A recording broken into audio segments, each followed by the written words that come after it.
안녕하세요. 오만사입니다. 제 남자친구는 참 특이한 사람이었어요. 사고도 아주 자유분방하고 뭔가 얽매이기를 딱 싫어하는 타입이었죠. 그럴 수밖에 없는 것이 그는 타고난 DNA가 예술가 기질을 타고났기 때문이었어요. 미술대학을 졸업을 한 후에 순수 창작의 길을 걷고 싶어 했지만 돈을 벌어야 해서 패션 산업에 입문을 하게 되었습니다. 그가 돈을 벌어야 했던 이유는 오로지 그가 하고 싶은 일을 원 없이 하기 위해서였어요. 그는 남들이 다 하는 그런 일에는 관심도 없었어요. 오히려 무척 지루해했었죠. 늘 제게 그랬었어요.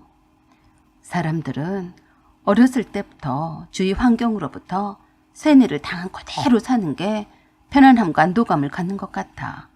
그래서 그 길이 자기 길도 아니고 행복을 가져다 주는 것도 아닌데 그저 세뇌를 당한 대로 사는 거야. 그 말엔 저도 동의했어요. 그는 타고난 크리에이터로서 모든 사물과 인간에 대한 성찰이 남달랐어요. 남자친구가 한창 패션 디자이너로서 활동을 왕성하게 시작할 무렵에 알바로 일하러 들어갔다가 제가 남자친구 매력에 빠져서 인생의 소울메이트가 되어버렸어요. 저는 중학교 교사였던 아버지 밑에서 엄격하게 자라온 딸이었어요. 늘 학교 공부에 충실히 해야 했고 때맞춰 적성에 맞지도 않는 이과에 들어가서 어울리지도 않는 약대 진학가라는 아버지의 지상명령에 따를 수가 없어서 갈등을 하고 있던 차에 남편을 만났어요. 어렸을 때부터 사사건건 아버지의 간섭과 엄마의 과잉 돌봄 속에서 자라온 제가 숨이 막혀 왔었던 것 같았어요. 남편과의 만남은 제게는 신세계와도 같았습니다. 세상에 이런 사람도 다 있었구나. 제 주변에는 온통 남들이 다 가는 그런 길만 생각하고 그 길만 쫓아가기 바빴는데 지금의 남편은 제게 새로운 길을 제시했어요. 그때 남편과의 만남은 제게는 신선한 충격으로 다가왔고 제가 어떻게 살아야 할지 터닝포인트가 되었어요. 그는 제게 늘 그랬어요. 이미 성인이 되었는데 아직까지 부모 말에 끌려다니는 게 말이 안 되지. 네 인생은 네가 주인이 되어서 살아야지. 부모가 대신 살아주는 것도 아닌데 안 그러니? 그래서 제가 용기를 얻고 제가 가고 싶은 길을 갈 수가 있었어요. 그건 제게 쉬운 일이 아니었어요. 그동안 착한 딸로서 살아온 저에 대한 믿음과 헌신을 다해서 사랑을 쏟아온 아버지와 엄마에 대한 신뢰를 저버리기란 제겐 대단한 각오와 의지가 필요했으니까요. 제겐 뭔가 쉼이 필요할 것 같아서 한 학기 휴학을 하면서 알바를 했던 것이 제 인생 완전히 바꿔버리게 되자 저희 부모님은 제가 남자를 잘못 만나서 제 인생이 송두리째 어떻게 돼버리냐 망연자실해 했었죠. 그냥 저희 부모님이 제가 어떤 유형의 인간인지 보다 어떤 유형의 사람이 되기를 원했는지에 더 관심이 많았을 뿐이었어요. 저는 이과 쪽보다는 문과와 예술계 쪽이 더 적성이 맞는다는 사실을 저도 뒤늦게서야 알았어요. 아버지는 앞으로는 과학의 시대가 도래갈 테니 그 미래를 위해서는 이공계 쪽이나 아니면 약사가 되기를 바라셨었죠. 어차피 먹고 사는 일은 자기가 좋아하는 일만 하고 살 수는 없고 하기 싫어도 자신을 환경에 적응을 시켜야 한다고요. 모두 다 틀린 말은 아니었죠. 부모님의 가득한 사랑과 보살핌 속에서 부족함이 없이 자라서 배따지가 뜨뜻하니까 그렇게 배부른 소리를 하는 거라고 하시는 분들도 분명히 있을 거예요. 그런데 그러면 좀 어때요? 내 인생 내가 행복하게 살겠다는데 안 그런가요?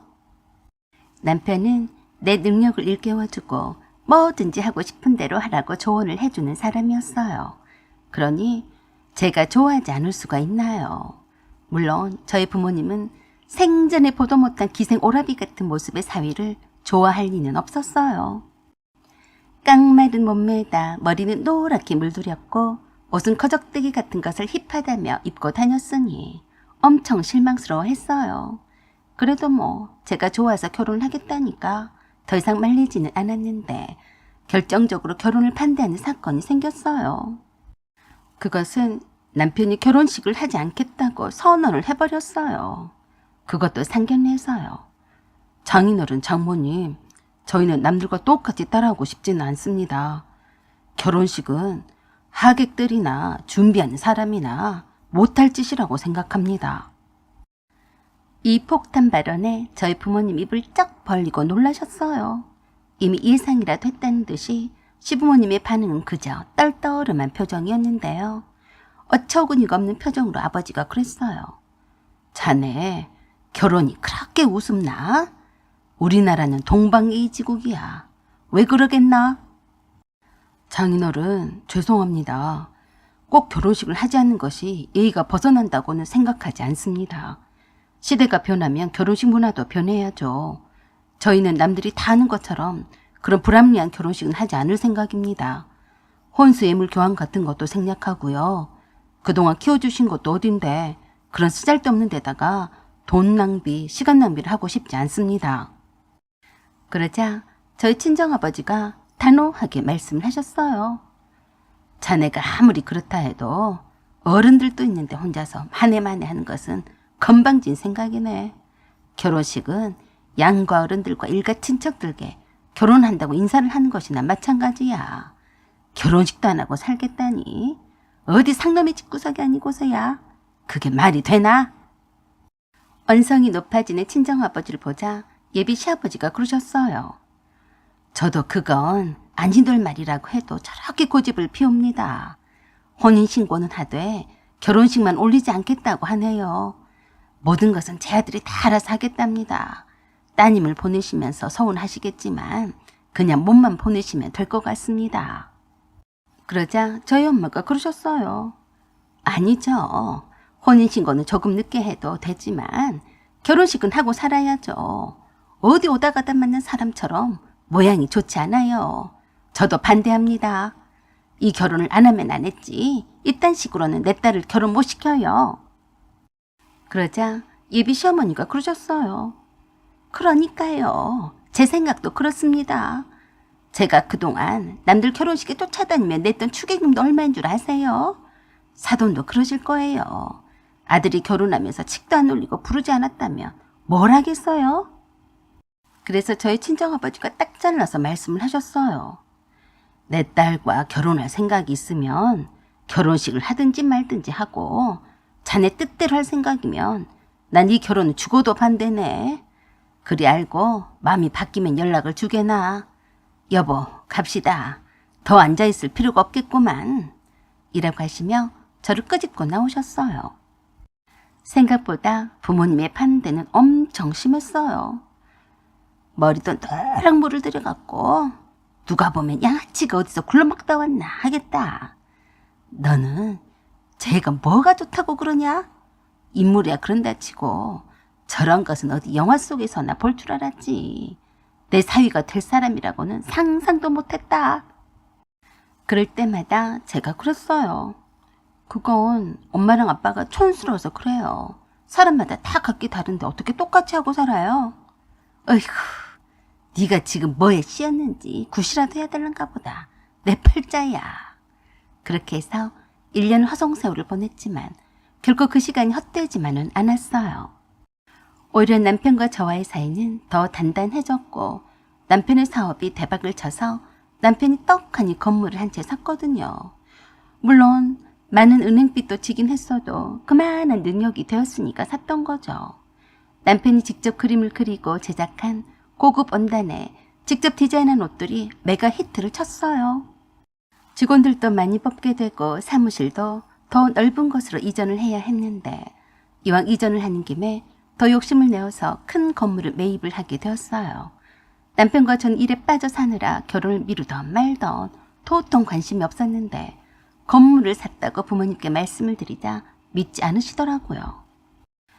옷 몇 개 팔아서 건물을 샀다니 그걸 누가 믿냐? 아니요. 엄마는 꼭 사람을 그렇게 시끌떨떨하게 보더라. 못 믿겠으면 우리 사무실 리모델링 공사가 끝나면 한번 와보세요. 엄마도 놀랄걸? 이라고 했는데 엄마랑 아버지가 속는 셈치고 한번 남편이 샀던 빌딩을 보러 왔나 보더라고요. 부동산 중개 사무실에 가서 남편이 샀다던 건물의 시세를 듣고서는 눈이 휘둥그레지셨대요. 그렇게 빨리 그 젊은 나이에 그만한 돈을 벌었을 리가 없다며 믿기지 않아서 남편이라는 사무실 층으로 올라가셨다고 했어요. 거기에서 유리창 너머로 열심히 일하는 사무실 분위기와 예비사위가 구슬땀을 흘려가며 바삐 뛰어다니며 일하는 모습에 반하고 마셨대요. 머리에 노란 물 들이고 찢어진 바지를 타는 대로 입고 다니는 소가지도 없는 예비사위인 줄로만 알았는데 완전히 편견이었다는 사실에 스스로 놀라셨다고 하셨어요. 다른 사람들의 눈을 의식하지도 않고 자기만의 길을 걷는 소신 있는 특별한 예비사위로 거듭났으니 어찌 보면 남편이 그 건물을 사지 않았다면 그런 편견에서 벗어날 수가 있었을까 싶더라고요. 어찌됐든 그 덕에 내 남편이 얼마나 열심히 살고 있는지 알게 되셨으니 다행한 일이 아닌가요? 그때부터 친정아버지가 내 사위라고 하시면서 남편이 운영하는 쇼핑몰이나 옷에 관해서도 관심을 많이 가지셨어요. 자체에서 운영하는 패션 쇼장에도 자주 오셔서 관람을 하셨어요. 생전에 청바지는 입어보신 적이 없으셨는데 남편이 제작한 체인이 달린 힙한 청바지를 사위가 만든 옷이라며 자랑하시면서 입고 다니세요. 그 뒤로 저와 남편은 속사포로 결혼을 했습니다. 친정 부모님이 결혼을 허락하신다니까 하루라도 늦출 이유가 없었어요. 남편의 사무실 스튜디오 룸에서 남편과 제가 직접 꾸민 아름다운 꽃장식 앞에서 역시나 남편이 직접 제작한 옷을 입고 양가 부모님과 함께 결혼 기념사진을 찍는 것으로 대신했어요. 제가 그때 아빠한테 그랬어요. 아빠는 나한테 고마워해야 돼요. 이렇게 착한 딸이 어디 있어요? 결혼식 비용이 들기를 하나, 혼 산다고 돈이 들기를 하나, 신혼집도 사위가 다 장만하고 이렇게 돈 한 푼도 안 들이고 딸을 시집을 보내기도 쉽지 않아요. 엄마랑 아빠는 대박 난 거예요. 그랬더니 엄마가 그러셨어요. 어이구, 그게 자랑이냐? 이만큼 키워줬으면 니들이 알아서 해야지. 어디서 부모 등골 빼먹을 일이 있어? 이제부터 시작이야. 잘 살기나 해. 알았어요. 걱정 마세요. 그러자 남편이 저희 부모님께 간절을 올리며 그랬어요. 제가 든든한 보호자가 되겠습니다. 그동안 고생이 많으셨습니다. 그러자 아버지가 남편을 안아주시며 그러셨어요. 그동안 내가 결혼을 반대한 거 미안하네. 내가 무지해서 그랬네. 내 딸 잘 부탁하네. 든든한 내 사위. 그러자 남편이 갑자기 경사났네 경사났어 라며 덩실덩실 춤을 추고 난리 판굿을 쳤어요. 이런 날이 아니면 언제 추냐고요. 크크. 사연은 여기까지입니다. 감사합니다. 안녕하세요. 오만사입니다. 검은 머리가 팥뿌리가 될 때까지 서로 사랑하며 살아야 한다 라고 한 말은 결혼식 때 시어머니가 하신 축하의 말씀이셨어요. 그리고 남편은 남의 편이 아니라 네 마누라 편이 되어야 한다는 말씀도 함께 곁들이셨죠. 검은 머리가 팥뿌리가 될 때까지란 말은 이젠 옛말이 된 지도 꽤 된 것 같아요. 왜냐하면 팥뿌리가 되기도 전에 염색을 해버리니까 말입니다. 남의 편이 남편도 마누라 편이 되라는 말씀도 눈꺼만큼도 마음에도 없는 새빨간 거짓말이었어요. 겉으로는 고상한 척 하시는 저희 시어머니가 본 모습을 드러내는 것은 그리 오래 걸리지 않았으니 제가 그 속을 어찌 알았겠어요. 신혼여행으로 스페인을 다녀와서 한 일주일쯤 되었을 때였어요. 그날은 주말이라서 남편 한낮이 되도록 늘어지게 자고 있었어요.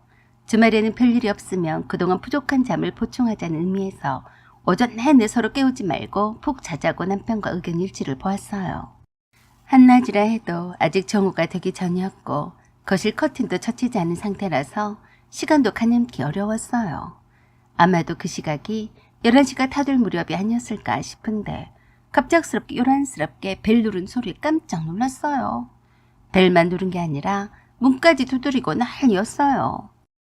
저보다 먼저 잠에서 깨서 핸드폰으로 축구 경기를 보고 있던 남편이 거실로 나가서 인터폰을 확인하고서 저에게 와서 부산스럽게 호들갑을 떨었어요. 자기야, 얼른 일어나. 엄마 오셨어. 어? 어머니가? 지금 이렇게 이른 시각에 연락도 없이? 아니야. 지금 점심때가 다 돼간단 말이야. 얼른 문 열어드려. 뭐하고 있어? 내 말에 남편이 급히 나가서 문을 열었어요. 저도 뒤따라 나가서 들어오시는 시어머니께 인사를 드렸습니다. 어머니, 웬일로 오셨어요? 저를 아래 위로 훑어보시더니 그러셨어요. 내가 못 올 때라도 왔냐? 너는 머리가 그게 뭐냐? 이제서 일어났냐? 아니, 내가 뭘 잘못했나? 기분 좋은 주말 아침에 초를 치는 시어머니 얼굴 보니 잠이 확 깼어요. 네, 오늘은 주말이잖아요. 미치고 한장하겠네. 아무리 주말이라도 지금 시간이 몇 시인 줄 알아? 이제 결혼을 했으니까 철이 좀 들어야 하지 않겠니? 별로 시어머니의 심기가 좋아 보이지가 않았어요. 이렇게 눈에 쌍심지를 켜고 인상을 팍 쓰신 적을 본 적이 없었는데요. 좀 당황스럽더라고요. 남편이 그런 시어머니에게 그랬어요. 엄마, 아들네 집에 오면서 연락도 없이 오세요. 왜 왔어요? 그러자 시어머니가 남편의 태극박을 한 대 주워 박으셨어요. 이 썩을 놈아, 장가를 가면 네 엄마는 없는 거냐? 내가 내 아들 집에 오면서 꼭 연락을 해야 하는 법이라도 있어. 엄마, 그건 아니죠. 나도 결혼을 했는데 어엿한 어른이라고요. 왜 함부로 머리박을 때리고 그러세요? 왜 웃었냐고요? 뭐야? 이게 생전에 나한테 시비를 안 트더니? 네 마누라가 그렇게 시키더냐? 네 눈에는 이제 이 애미가 없어? 엄마, 왜 오자마자 화부터 내세요? 하실 말이 있어서 오신 거면 빨리 하세요.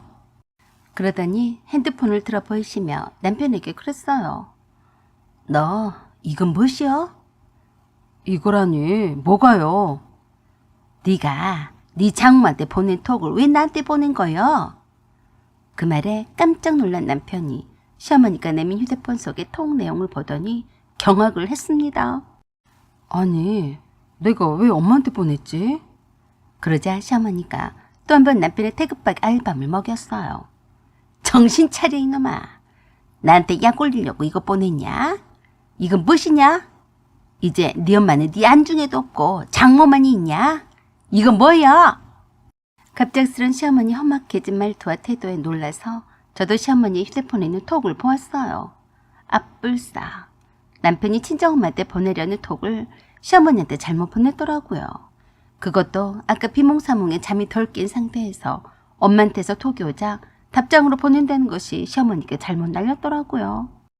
남편이 친정엄마께 보내려던 톡을 시어머니께 잘못 보낸 톡의 내용은 다음과 같았어요. 장모님, 제가 고르고 골라서 고른 겁니다. 장모님께는 디올 스카프가 딱 어울리실 것 같아서요. 다음번엔 제가 명품 백을 하나 사드릴게요. 장모님은 사랑입니다. 라고 하며 하트를 뿅뿅뿅 날렸더라고요. 엄마, 이것 때문에 이렇게 달려오신 거예요? 이게 뭐 어쨌다고 그러세요? 그러자 더 열불이 난다면서 이번엔 남편의 등짝을 찰싹 소리가 날 정도로 세차게 때리시며 불같이 화를 내셨어요. 야, 네 장모는 사람이고 네 엄마는 사람이 아니여? 왜 차별하냐? 너 나한테 신혼여행을 가서 선물을 사왔냐 안 사왔냐? 이것들이 사람이 아니네. 엄마, 제가 건강기능 보조식품을 사드렸잖아요. 기억이 안 나세요? 그것이 선물이야? 맨날 먹는 것이 건강기능식품인데 그것이 시방 선물이라 하는 것이야? 그게 선물이지 아니면 뭐예요? 그래도 이것이 웃기고 자빠졌네. 명품 스카프가 돈이 얼만데 그러냐? 아이고, 불똥이 제게 떨어졌어요. 명품 스카프가 한두 푼 하는 게 아니라며? 그런데 장모만 사다 주고 나는 뭐냐? 그리고 어이, 며느리. 사위가 장모를 챙길 때 며느리는 시어머니를 챙겨야 하는 거 아니여? 제가 난감해서 뭐라 말도 못하고 있는데 남편이 그랬어요. 엄마, 쪼잔하게 그것 때문에 이렇게 쫓아오신 거예요. 엄마는 미순이가 명품 백을 사줬잖아요. 그래서 내가 미안해서 스카프 하나 사드린 게 그렇게 억울해? 뭐시여? 억울하지 안 억울하냐? 똑같이 명품 스카프를 사주던가 할 일이지. 왜 누구는 주고 누구는 안 줘? 벌써부터 네 마누라한테 잡혀 사냐?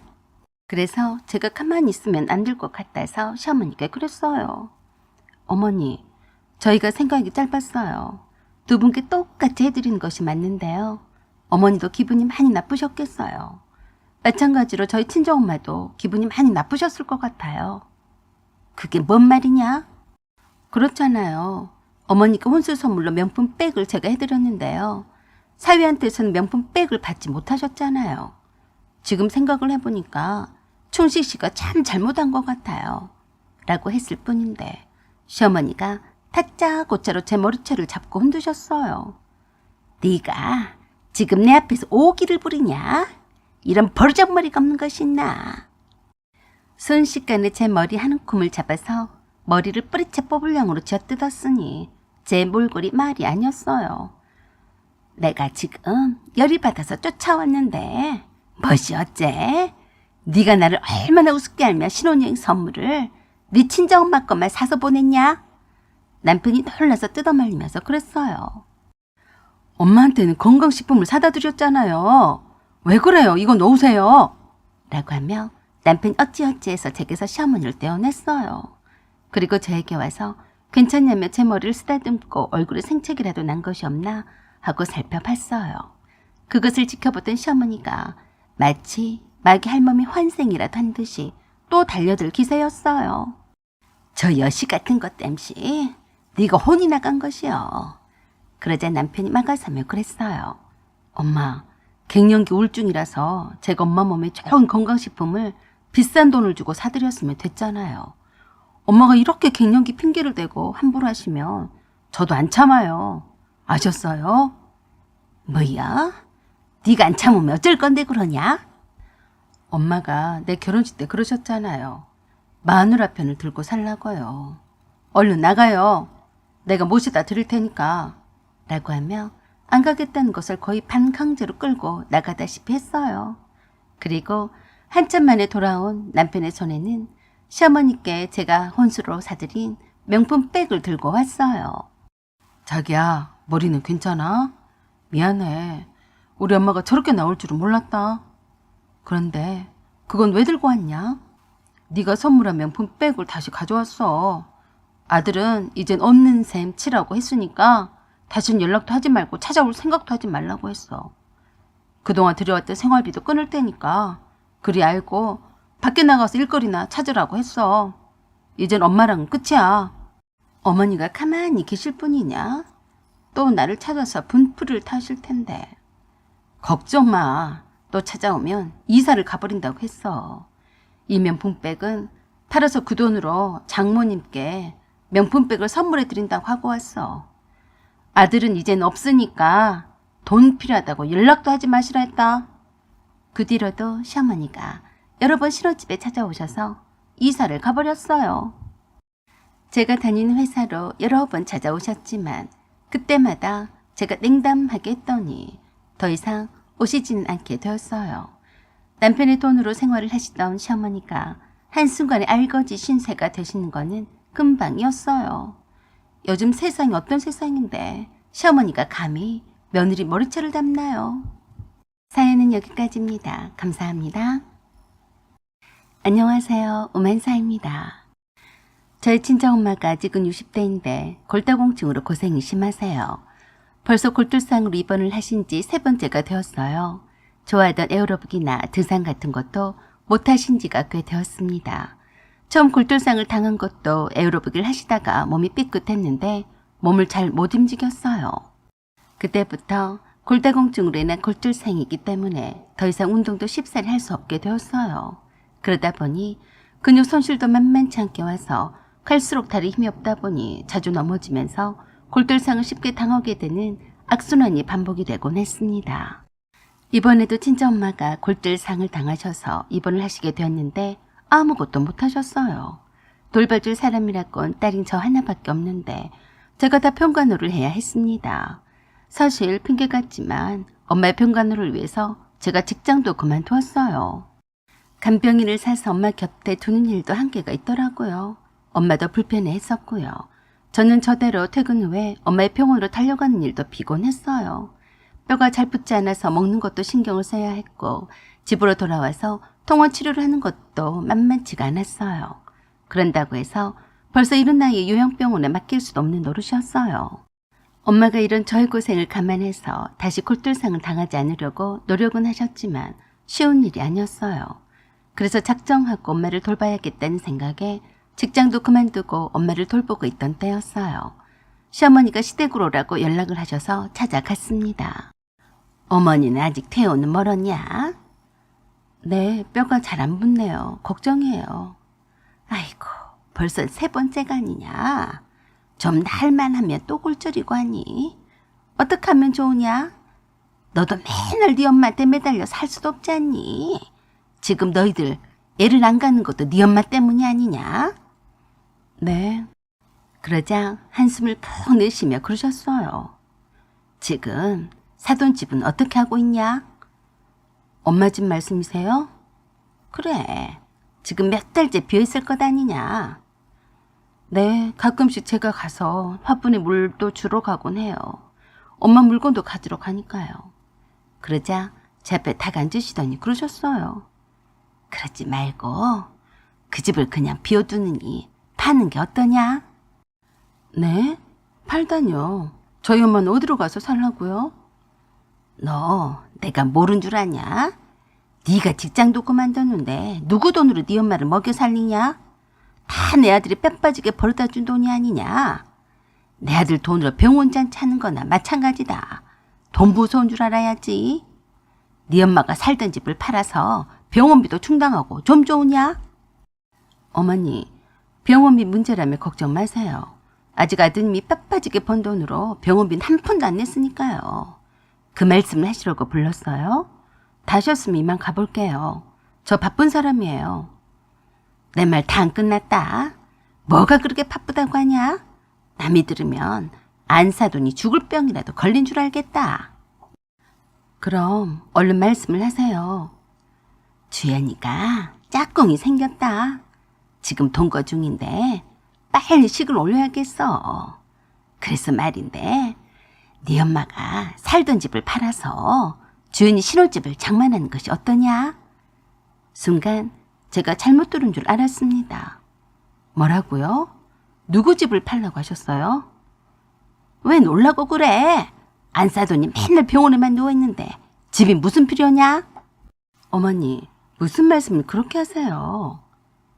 네 엄마가 일당 얼마짜리 병원비를 쓰는 줄 내가 모른 줄 아냐? 내 아들 돈은 병원비 쓰지 않았다고 해도 네 돈은 돈이 아니냐? 언젠가는 다 써버리고 내 아들 돈을 쓸 게 아니냐?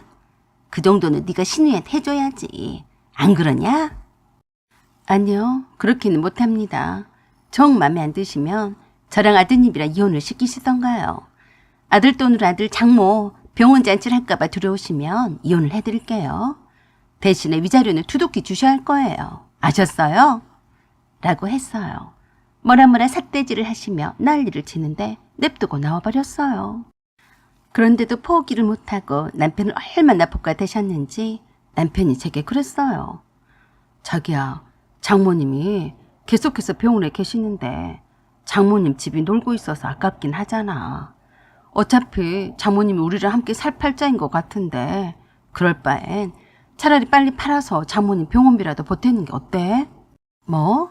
너도 우리 엄마 병원비에 네 돈이 들어갈까 봐 무섭냐?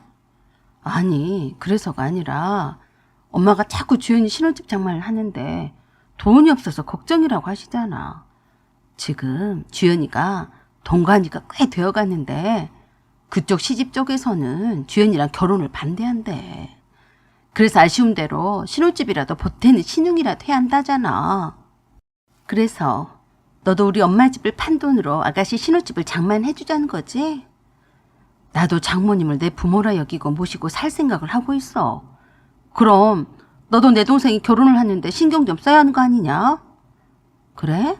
하필 장모 집을 팔아서 그 돈으로 네 동생이 신혼집을 사주겠다는 게 말이 되냐? 왜 말이 안 돼? 장모님은 우리랑 함께 살면 되잖아.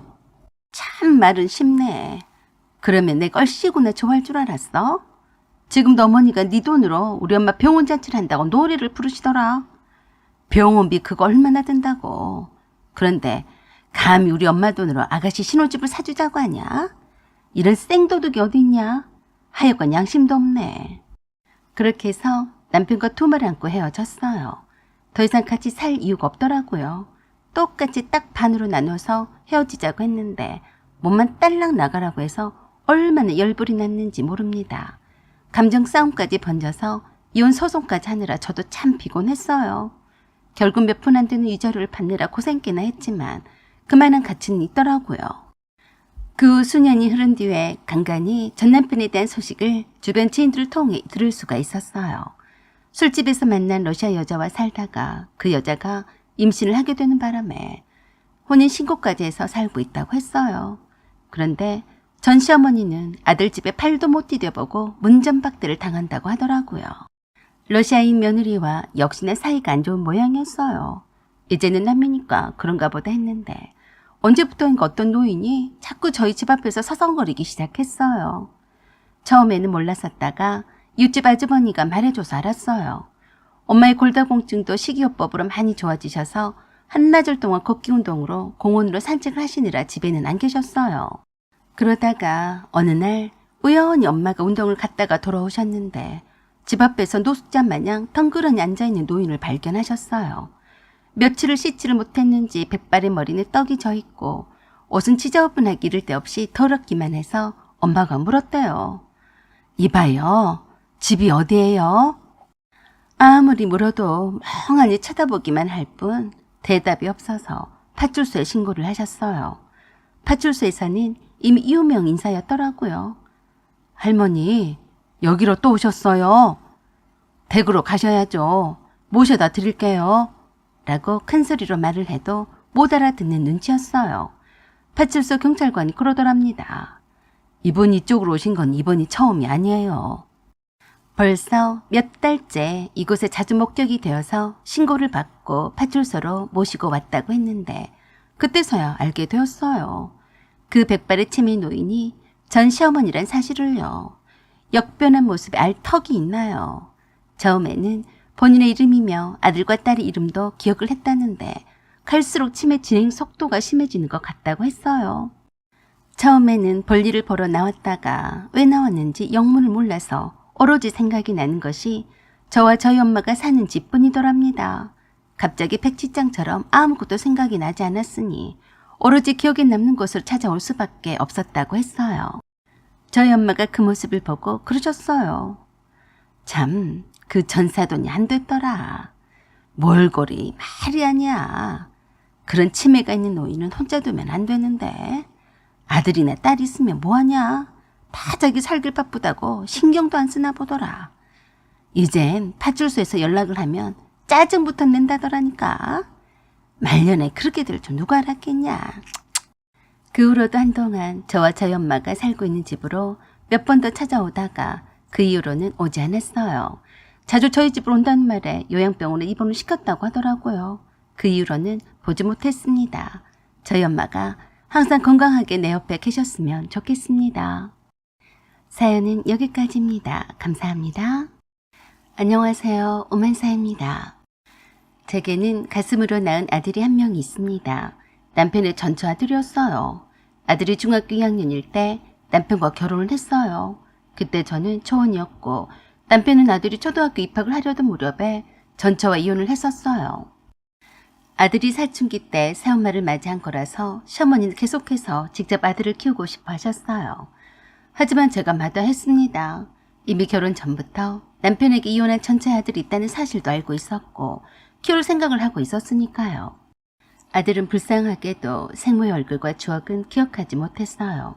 아주 어렸을 때부터 할머니의 손에서 자란 탓이었죠. 남편과 아들의 생모는 이혼을 한 후로 줄곧 시어머니가 키워오셨어요. 아들에게는 내가 계모라서 아무리 잘해준다 한들 생모만큼 하겠어요. 자식도 낳아본 경험도 없던 제가 있지도 않은 모성 본능을 생으로 쥐어 짰는다고 해도 나오지도 않을 텐데 억지로 잘하려고도 하지도 않았고 그저 내가 할 수 있는 최선만 다하자는 마음이었어요. 그때 저는 그저 엄마의 빈자리를 최대한 메꿔줘야겠다고 마음을 먹었었죠. 그러다 보니 어느 순간 제게는 소중한 큰아들이 되어 있었어요. 말수도 좋고 무뚝뚝해도 저를 엄마라고 불렀어요. 잘 따르는 동생들에게도 잘하는 편이었어요. 자타공이 누가 뭐라 해도 제 아들이었어요. 그렇게 20년을 제가 아들의 엄마로 살았어요. 그런데 무엇이 잘못되었을까요? 저희 큰아들은 생모에 대한 기억도 하나도 없고 함께 찍은 사진 한 장도 없었어요. 살아오면서 아들의 생모와 남편의 전체된 얘기는 단 한 번도 오간 적이 없었습니다. 그래서 그랬는지 저도 큰아들이 제가 낳은 친아들 같은 착각 속에 살았던 것 같아요. 아들이 생각보다 빨리 결혼을 하게 되었어요. 상견례도 다 마쳤고 결혼식 날짜도 받아놨던 어느 날이었어요. 어떤 여자가 생뚱맞게 제게 전화를 했어요. 김순옥 씨죠? 네, 누구신가요? 저는 상민이 친엄마예요. 참 어이가 없었어요. 이거 미친 여잔가? 상민이 친엄마는 난데 무슨 소리? 이봐요. 상민이 친엄마라뇨. 무슨 말씀이세요? 상민이가 친엄마가 있고 가짜 엄마가 따로 있다는 말이에요. 저도 모르게 버럭 성질부터 냈었죠. 그랬더니 더 어이가 없게도 그러더라고요. 좀 교양 있게 말하세요. 이제껏 내 아들을 그렇게 무식하게 키웠어요. 내가 상민이를 낳은 사람이라고요. 그 말에 그때서야 정신이 반짝 들더라고요. 맞지. 상민이를 낳은 여자는 따로 있었지. 그런데 그게 어땠다고 이제 와서? 이봐요. 어따 대고 남의 아들을 자기가 직접 낳았네 어쩌네 하는 거예요. 별 요상한 아줌마를 다 보겠네. 그렇게 할 일이 없으면 동치미 국물이나 마시고 정신 좀 차리지 그래요? 라고 하고 딱 끊어버렸어요. 그랬더니 계속해서 전화를 하는 겁니다. 상민이가 결혼을 하는데 엄마 노릇은 해야 하지 않나요? 그동안 내 아들을 키워준 값이라 여기고 상민이 신혼집은 내가 좀 보태서 장만해줬어요. 어때요? 이봐요. 상민이한테는 엄마는 저 하나뿐이에요. 괜시리 헷갈리게 어울리지도 않는 엄마 노릇을 한다고 이렇게 연락하지 말아요. 당신이 내 아들 일에 끼지 말라고 하면 상민이 아빠랑 만나서 의논하면 되겠네. 그래도 좋아요. 상민이 아빠가 아직도 날 못 잊고 있을 텐데 괜찮아요? 뭐 이딴 여자가 다 있나 싶었습니다. 이봐요. 지금 협박해요? 꽉 막힌 여자라서 만나더라도 대화가 쉽지 않겠네. 알았어요. 내가 내 아들을 직접 만나서 내 아들 결혼을 챙길 테니까 당신은 뒤로 물러나 있어요. 그리고는 바로 끊어버렸어요. 기분 더럽게 나빴어요. 그래서 제가 다시 전화를 걸어서 한바탕 했습니다. 야, 네가 감히 여기가 어디라고 전화질이야. 한 번만 더 연락을 하기만 해봐. 내가 당장에 달려가서 머리끄댕이 잡아줄 테니까. 알았어? 허허허, 생긴 것도 호박처럼 생겼다니만. 말하는 것도 어쩜 딱 시장바닥에서 놀던 아줌마네. 너 조심해라. 상민이 아빠가 나 좋다고 너 쫓아낼까 무섭다. 허허 라고 하며 끊었어요. 별 거지 같은 소리를 다 들었네요. 상종을 하지 않는 것이 낫겠다 싶어서 열불이 났어도 참아버렸어요. 어디서 굴러먹다가 다 키운 내 아들의 결혼에 생모라고 나타났는지 낯짝 한번 두껍다고 생각을 했네요. 그래서 남편에게 아들의 생모라며 전화를 했었다고 말해줬어요. 그랬더니 남편이 의외로 이상한 방향으로 말을 하더라고요. 그게 뭐 어쨌다고 그래? 그동안 자기 뱃속으로 낳은 자식인데 키워보지도 못하고 결혼을 한다니까 신혼집에 돈을 보태겠다는데 그럴 수 있는 거 아니냐? 당신 신보가 딱 계모네. 상민이가 당신 아들이 아닌 거는 맞잖아. 무슨 근거로 상민이 생모가 상민이 결혼에 관여도 못하게 하는 거야? 뭐? 내가 상민이 엄마가 아니라고 했어? 어쩜 말투가 그 여자랑 딱 닮았네. 내가 화를 내자 남편이 서재로 가버렸어요. 기가 막히더라고요. 내가 뭐 어쨌다고? 속이 상했지만 저로서는 별도리가 없었는데 마침 상민이가 저에게 찾아와서 그러더라고요. 엄마, 신혼집 장만은 저를 낳아준 엄마가 해주셨어요. 뭐? 너를 낳아준 엄마? 지금까지 서로 만나고 있었던 거야? 그런 건 아니고요. 상견례를 할 때부터 연락이 와서 아버지랑 함께 몇 번 봤어요. 뭐? 그런데 왜 이제서야 말하니? 그게 뭐 얼마나 반가운 소리라고 하겠어요. 아버지가 어련히 알아서 말씀을 하실 줄 알았죠. 뭐? 너희 아빠는 입도 뻥끗 안 했다. 어쩜 나만 모르게 만났냐? 아들이 생모를 만나고 싶어 할 수도 있겠지만 저에게 말 한마디도 않고 만난 사실에 무척 서운하더라고요. 그런데 더 골 때리는 말을 한 거예요. 죄송하지만 엄마, 일부러 감추려고 그런 게 아니고요. 저도 나를 낳아준 사람이 궁금해서 만난 거예요. 그래서 말인데요. 혼조석에 있는 어머니가 양보를 하셔야겠어요. 양보? 그게 무슨 말이냐? 엄마는 상철이랑 상미가 결혼을 하면 혼조석에 앉으실 수가 있지만 저를 낳아준 분은 저 하나뿐이래요. 그래서 저희 생모가 혼조석에 앉으셨으면 좋겠어요. 청천벽력 같은 소리였어요. 말문이 막혀서 버벅댔어요. 나는 네 엄마야. 20년 동안 하루도 빠짐없이 내가 너를 낳지 않았다는 사실을 잊고 살았어. 너는 어땠는지는 몰라도 나는 너를 내 자식으로 여겨왔다. 그리고 법적으로도 난 네 엄마야. 혼조석에 앉을 권리가 있어. 그동안 저를 키우신 건 아버지랑 살기 위해서 어쩔 수 없이 그러신 거잖아요. 저를 키워주신 거는 감사했지만 혼조석마저 욕심내지 마세요. 그건 네 아빠도 같은 생각이니?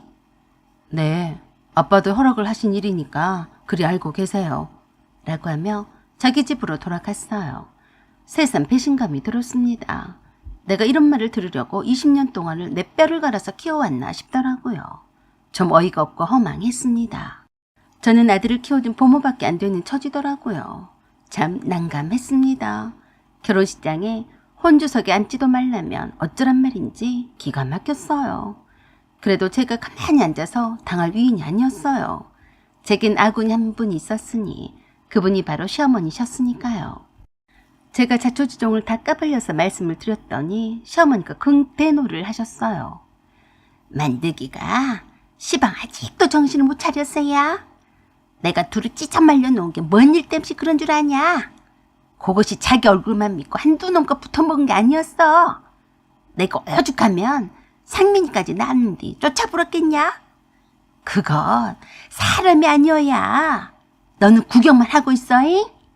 시어머니가 갑자기 어디론가 전화를 하시면서 그러셨어요. 어이, 김 사장, 정미자라고 알지? 옛날에 내 아들하고 나몰래 혼인신고하고 살던 애 말일세. 응, 그 여시가 내가 그동안 손 좀 안 빠졌더니 살만한가 보네. 그년 기둥서방이 누군가 알아보고 그동안 행적을 다 불어버려. 설치지 못하게. 알았지? 그리고 제 두 손을 붙잡고 그러셨어요. 네가 그동안 상민이를 키우느라 고생이 많았다. 상민이가 키워준 공도 모르고 너한테 그딴 식으로 말했다니까 내가 불러서 한마디 해야겠다. 라고 하시며 그 야심한 시각에 호출을 했어요. 중요한 할 말 있으니까 빨리 와라이. 그리고 그 자리에 남편도 불렀어요.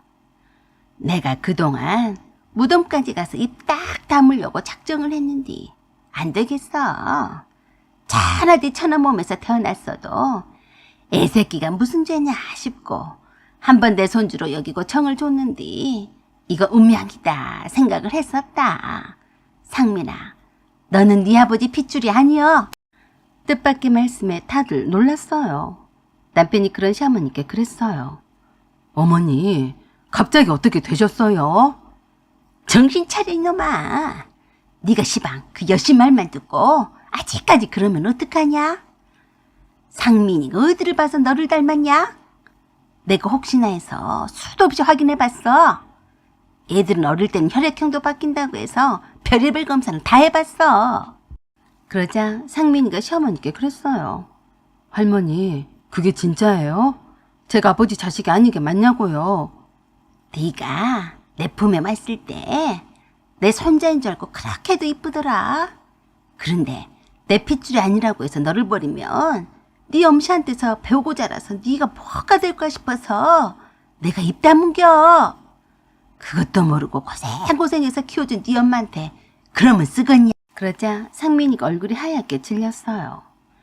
내 말이 안 믿기면 둘이 나란히 가서 한번 확인해봐. 나도 할 만큼 했으니까 키워준 값도 모르고 그렇게 나댄 호로 자식은 내 손자가 아닌께. 호적에서 파버리란께. 그런 다음에 네 아비가 누구니 네 어머니한테 물어봐라잉. 그 말을 듣고 있던 남편이 밖으로 나가서 어디론가 전화를 하더니 소리를 고래고래 질렀어요. 야, 너 나를 또 속였어? 내 눈앞에 나타나기만 해봐. 확 씹어먹어버릴 테니까 두고 봐.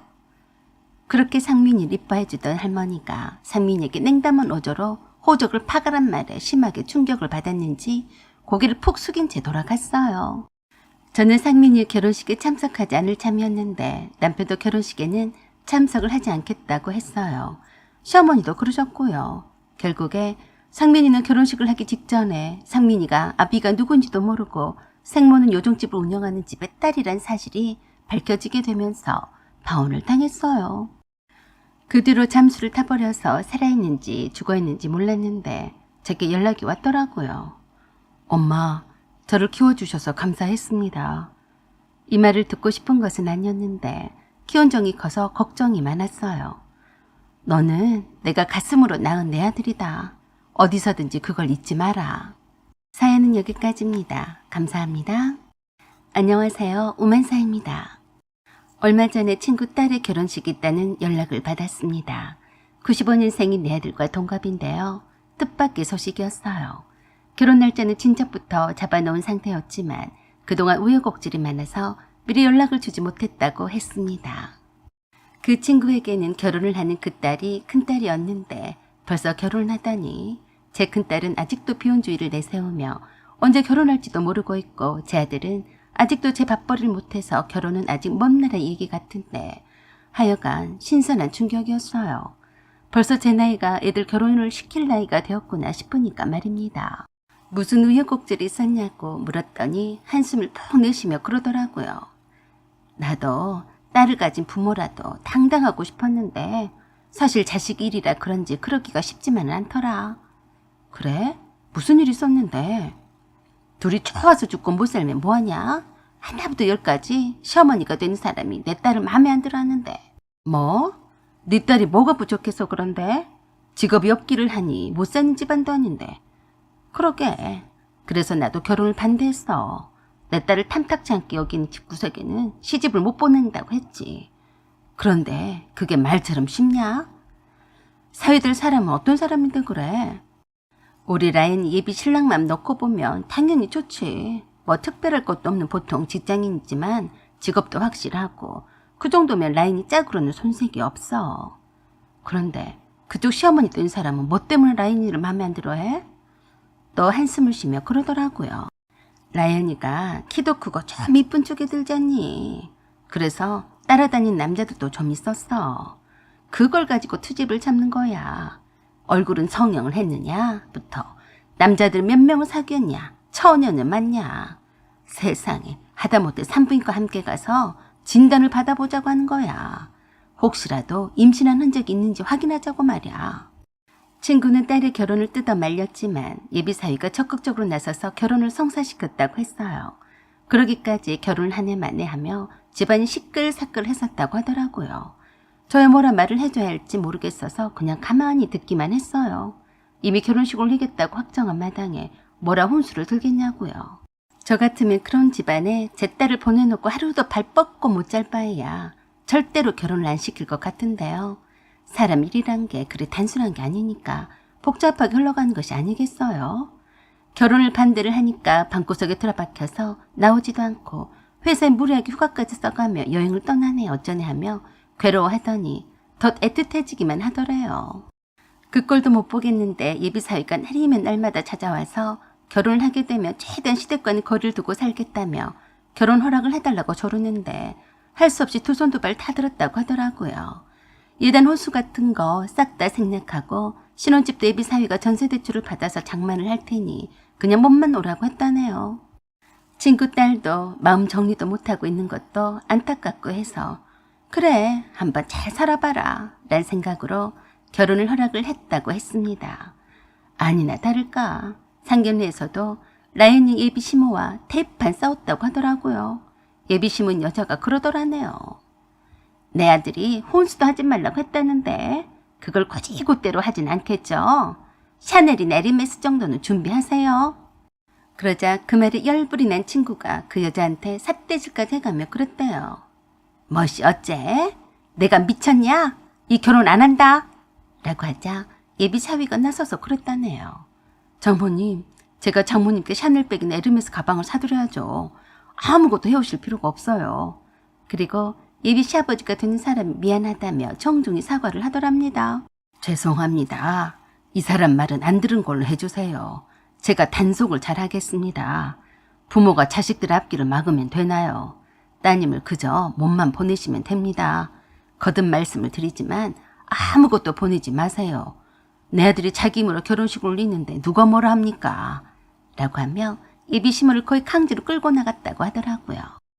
그때도 친구는 딸에게 이런 결혼을 꼭 해야 하냐며 난리를 쳐댔지만 이미 굳은 결심을 한 딸의 마음을 돌릴 수는 없었대요. 그래서 하는 수 없이 결혼을 지키긴 하지만 영 내키지 않아서 미리 소식을 전하지 못했었다고 했어요. 에휴, 어떻게 부모가 자식을 이기겠어요. 드디어 친구 딸의 결혼식 날이었어요. 거의 10년 만에 만난 거라 그런지 서로 많이 변해버린 중년의 모습에 할 말이 많았어요. 남편들끼리 서로 얘기를 나누고 있는 틈에 친구 중 한 명에게 혼주석에 있는 그 예비 시어머니의 낯짝이 어떻게 생겼는지 보러 가자고 했어요. 하객들에게 인사를 하고 있는 혼주석에 있는 친구 딸의 예비 시모를 봤는데 어디서 많이 본 듯한 익숙한 얼굴이라서 놀랍기만 했습니다.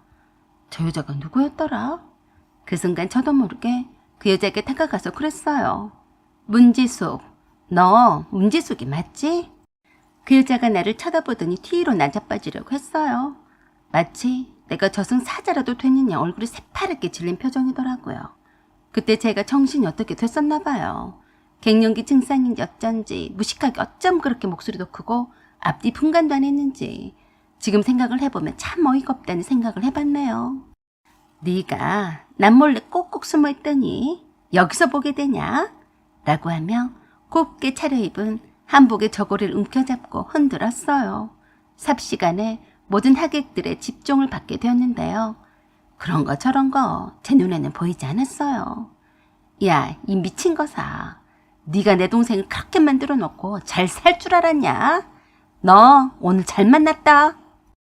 이미 헷가득 돌아버린 저를 아무도 말릴 수는 없었어요.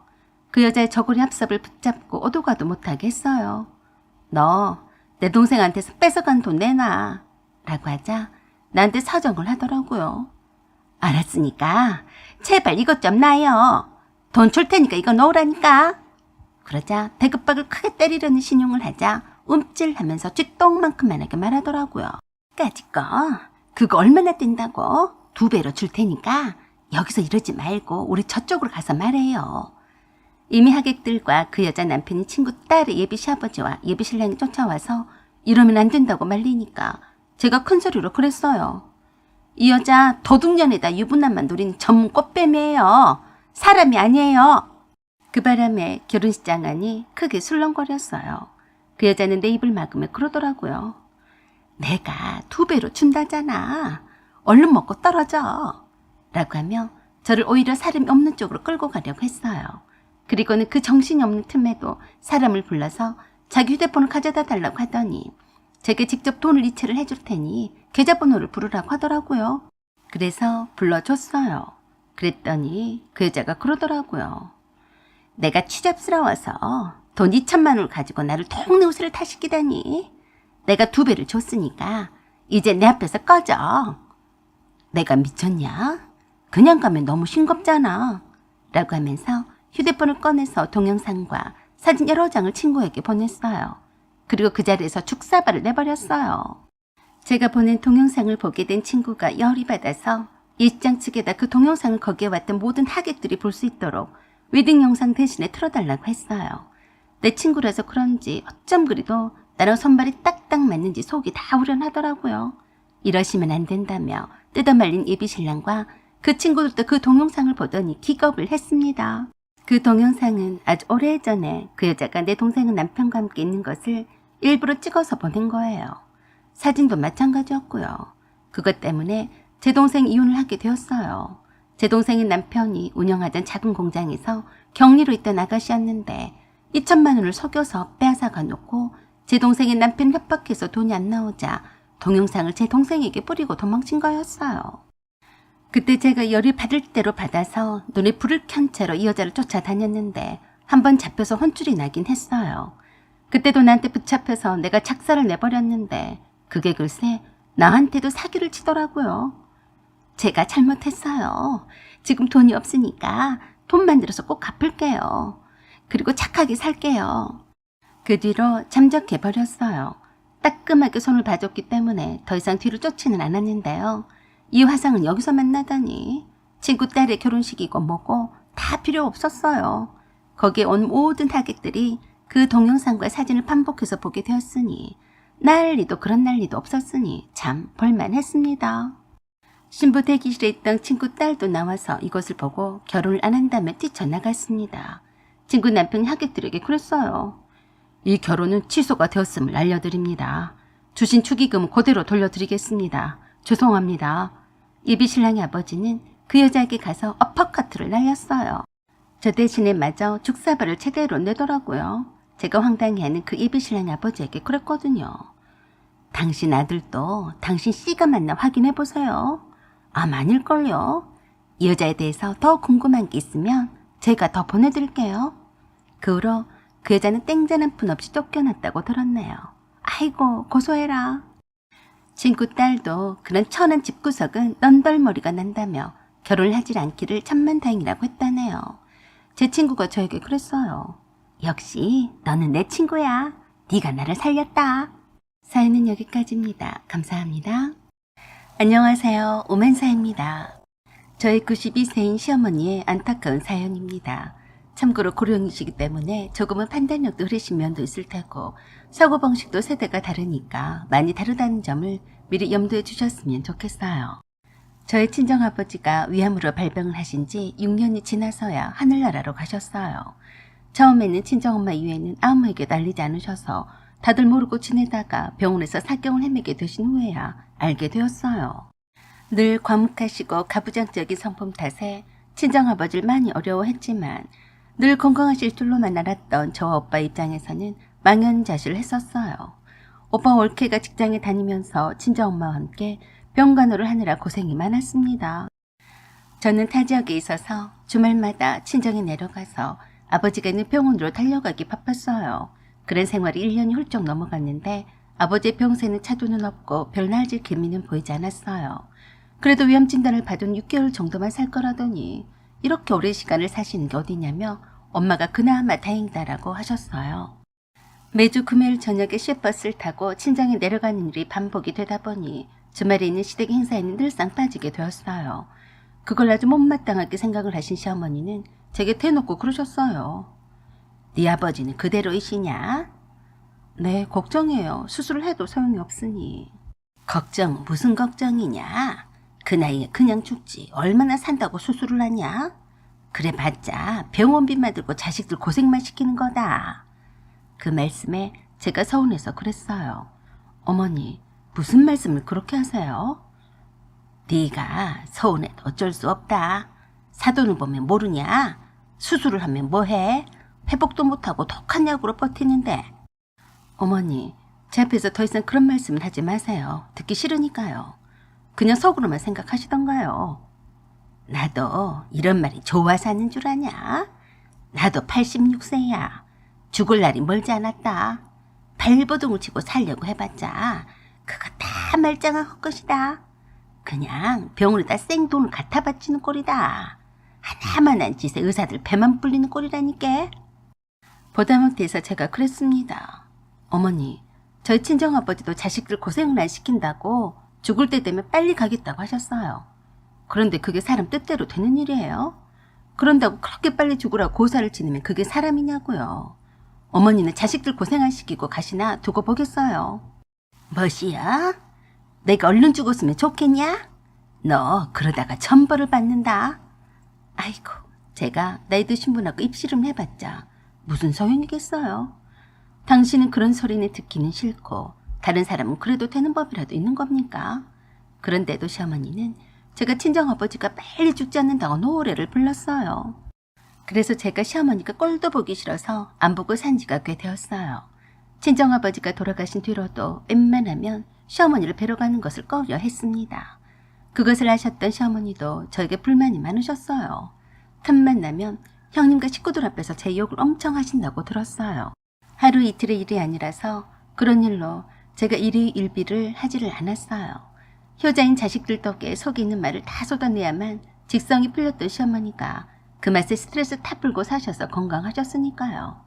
그래도 그 연세에 병원에 한 번 안 가시고 그 흔한 골다공증이나 큰 병도 없으시니까 건강에는 자신이 있어 하셨으니 다행이었죠. 시어머니에게는 딸이 둘이나 있었고 며느리도 둘씩이나 있어서 늘 자신만만하고 거칠 것이 없었어요. 시누들도 여느 시누들처럼 미운 짓은 별로 하지 않는 편이었고 웬만한 것은 애교로 봐줄만 했습니다. 하지만 그렇게 나쁘지 않았던 관계가 틀어지게 되어버린 결정적인 계기가 있었어요. 시어머니의 구순이 다가오면서 시누이가 그 일을 의논하자며 밖에서 만나자고 연락을 해왔어요. 언니, 엄마 구순이 다가오잖아요. 그 일로 만나서 얘기를 나눴으면 하는데요. 아, 그래요? 그런데 제가 봉사를 가는데요. 나 빼고 서로 만나요. 결과에 따를 테니까. 그래요? 알았어요. 그리고 당일 저녁에 큰동생 형님한테서 전화가 왔어요. 동서, 우리끼리 얘기를 해봤는데 아가씨들 말로는 어머니가 잔치가 뭐 별거 있냐며 다 쓸데없다고 하시면서 돈을 달라고 하셨다네. 돈이요? 어머니가 돈을 쓰실 데가 어디 있다고 그러실까요? 그러게 말이네. 효도는 돈이 최고라고 하셨대. 맨날 드리는 돈인데 왜 그러신대요? 그래도 구순이니까 다 같이 모여서 밥도 먹고 사진 한 편도 찍어야죠. 사실 어머니 연세도 많으셔서 언제 돌아가실지도 모르는데 나중에 후회가 될 거예요. 우리가 팔순 때 너무 잘해드렸잖아. 잔치하고 친척들 초대하고 다 남들 좋은 일만 시켰다고. 차라리 그럴 돈이 있으면 달라고 하셨대. 그래요? 그래도 한 번뿐인데 괜찮을까요? 어머니가 나이가 들어서 뭐 갖고 싶은 것도 없으니까 선물 하나도 필요가 없고 돈으로만 두둑히 주면 그걸로 복지관의 동생들한테 한 번씩 밥도 사주면서 지내시겠대. 그래도 복지관에서 제일 나이가 많으신데 그냥 넘어갈 수는 없잖아요. 그런데 어머니가 그렇게 남들한테 생돈을 쓸 필요가 없다고 그러시네. 그러자고 하니까 뭐 어쩌겠나. 참 거시기 하더라고요. 왜냐하면 시어머니가 다니신 복지관에서 제일 나이가 많으셔서 한 번씩 동장이나 동에 관련된 분들이 찾아와서 인사도 하고 과일도 전해주고 떡도 줘서 잘 먹었다고 자랑도 하셨거든요. 물론 거기 계신 어르신들과 함께 같이 드시라고 그랬겠지만 그래도 그렇게 챙겨주고 어르신 대우를 해주는 게 자식들 입장에서는 고맙지 않겠어요. 그래서 시어머니가 고순일 때는 복지관에서 작게나마 잔치를 해드리자고 형님과 의견을 나눴었거든요. 하지만 그런 거 다 필요가 없다며 떡 한 조각씩 돌리면 된다고 하셨다니까 뭐 어쩌겠어요. 그러면서 그러셨다네요. 동서, 그런데 어머니가 아가씨한테 그러셨다는데 500만 원씩 달라고 하셨대. 네? 500만 원이나요? 그랬다네. 그 돈을 다 어디에 쓰려고 그러시냐고 하니까 나이가 들수록 돈주머니가 무거워야 든든하다고 하셨대. 그래서요? 처음에는 너무 많다고 못 드린다고 했다가 시어머니가 삐져서 그러시더래. 내가 언제 죽을지도 모르고 나를 받아놓은 거나 마찬가지인데 내가 죽고 난 뒤 제사상에 돈 올려놔야 하나도 소용없다 라고 하시면서 딸년들 이렇게 엄매를 우습게 하는데 며느리들은 오죽하겠냐면서 사흘을 굶으셨다네. 그런 일이 있었어요? 갈수록 고집이 세지셔서 오죽하면 아가씨가 어머니가 치매가 오셨나 하고 의심까지 했는데 아니더래. 그래서 마지막 소원이라 생각하고 소원 성취해드리자고 하는데 동서는 어떻게 생각해? 그럼 다 같이 각각 500만 원씩 내면 2천만 원이네요? 모르긴 몰라도 어머니 통장에 돈이 꽤 있을 거야. 어머니가 돈을 받기만 하셨지 쓰시진 않잖아. 그러게요. 저는 한 200만 원 정도 생각을 하고 있었는데요. 요즘 다들 힘든데 어쩌겠어. 신우들도 눈 딱 감고 마지막이라 생각하고 해드리자고 하는데 어차피 쓰시지도 않고 모아두기만 할 거라면서 말이야. 솔직히 부담이 되는 돈이었어요. 집에 현금이 씨가 말랐거든요. 아직 큰아들도 장가를 가서 집도 하나 장만도 못한 채 살고 있었고 작은아들은 제 밥벌이를 못하고 있어서 정기적으로 들어가는 돈이 있었어요. 저나 남편이나 일찍 퇴직을 한 바람에 눈꼽만한 퇴직금을 어찌 살아야 할지 막막하던 참이었거든요. 남편은 뭔가를 한다고 끊임없이 나가서 나돌아다니지만 그때까지 돈 구경 한번 못 시켜주고 있었어요. 형님, 저는 그 돈 못 해드려요. 그래도 동서는 나보다는 더 낫네. 서방님 헛것을 쫓지는 않잖나. 그런 나도 내겠다고 했어. 어쩌겠어. 어머니가 그 돈을 안 주면 들어눕겠다고 하셨다는데. 형님과 통화를 끝난 후에 신우이한테 전화를 했더니 그러더라고요. 언니, 500만 원이면 부담이 되죠. 그런데 저렇게 큰올케한테랑 나한테 돈으로 달라고 하시니까 어쩌겠어요. 그렇지 않아도 엄마가 저희들 불러서 큰오빠도 힘든데 벌써 통장에 500만 원 넣어서 줬다고 자랑했어요. 더 잘 사는 우리들이 안 내면 사람도 아니라고요. 그래서 남편과 의논을 한 후에 남편이 아주버니랑 만나겠다며 연락을 했더니 저희 집에 잠깐 들으시겠다고 하셔서 오셨어요. 오신 김에 저녁 식사를 하시고 잠깐 화장실에 가셨는데 아주버니 핸드폰에 시어머니 전화가 왔길래 제가 받았어요. 달봉아, 달식이가 불러서 갔다며? 절대 입도 뻥끗 하면 안 된다이. 내가 널 살리려고 그런 것인게 달식이가 물어봐도 그냥 500만 원 나한테 줬다고 해야 된다이. 어째서 말이 없냐? 달숙이랑 다리도 내가 잘 꼬셔놨는데 네가 거기다 대고 500만 원 나한테 준 적이 없고 내 돈으로 통장에 찍었다고 하면 그 여시 같은 것이 난리를 칠 것이여. 어여, 말 좀 해봐야. 달식이가 행여라도 돈이 없다고 하면서 안 내놓을지도 모르니까 너는 그냥 아무 소리 하지 말고 500만 원을 나한테 줬다고 하면 다 따라 살 것인게. 그러면 네가 진 빚도 어느 정도 갚을 수 있지 않겠냐? 다 너를 살리려고 그런 것인게 내 말대로 해라잉.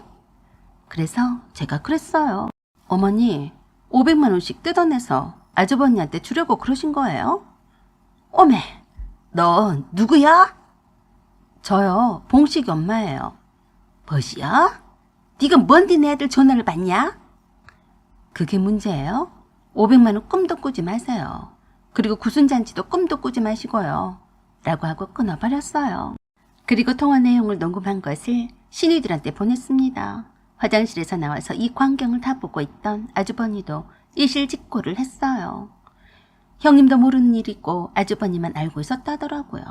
형님은 아주버니가 주식과 가상화폐로 적지 않은 돈을 날린 것을 모르고 있다고 했어요. 그 일로 인해서 그나마 형제간에 적당히 오해가 있었는데 사이가 완전히 틀어져 버렸어요. 신우들이 시어머니 그런 행동을 묵인했던 아주버니의 말을 믿지 않았어요. 형님과 아주버니가 짜고서 시어머니의 자식 사랑을 이용을 해서 돈을 빼내려고 했다고 난리였어요. 시어머니는 시어머니대로 제가 신우들에게 녹음 파일을 보냈다고 욕을 다 하셨어요. 시어머니가 장남의 빚을 조금이라도 갚아준답시고 500만 원씩 삥을 뜯어서 아주버니에게 몰래 주려고 했는데 들통이 나버렸으니 저 때문이라며 저를 미워 죽고 못 살았어요. 시누이들은 시누이들대로 그동안 시어머니께 드렸던 용돈이며 생활비들을 다 아주버니와 형님의 호주머니에 들어갔다며 더 이상 땡전 한 푼도 못 드린다고 선언을 해버렸어요. 그 일 때문에 아주버니와 형님 간에도 싸움이 잦아지게 되었는데요. 두 분이 결국엔 이혼까지 하게 되었어요. 가족 간의 전쟁이 난 통에 구순잔치가 웬 말인가요? 장남에게 돈을 몰아주려다가 자식들 간에 쌈질만 시키고 장남 이혼까지 당하고도 장남한테 좋은 소리도 못 듣게 되었으니 화병인지 어쩐지 몸져 누우셨어요. 시누이들은 그것도 꾀병이라며 한동안 시어머니를 찾아뵙지 않았습니다. 저도 안 갔어요. 저만 보면 웬수라고 하시는데 없던 병도 생길 판이었는데 가면 뭐하나요? 남편이 간간히 내다봤어요. 아주버니는 시어머니 때문에 이혼을 당했다며 남보도 됐고요. 드디어 시어머니가 병원에 입원할 정도로 몸이 많이 쇠약해지셨고 폐렴까지 와서 2달 동안의 병원 신세를 져야 했는데요. 남편 시누이들에게 부탁을 해서 평일에 시누이들이 돌아가며 병간호를 하고 주말에는 저와 남편이 병간호를 하겠다고 했어요. 그런데 어느 날 시어머니가 제 손을 잡으시더니 우시면서 그러시더라고요. 내가 네 아버지가 위암으로 있을 때 자식들 고생을 시키지 말고 빨리 죽으라고 했던 말을 후회한다. 다들 나만 보면 오늘도 안 죽고 살아있다며 눈치를 주는구나.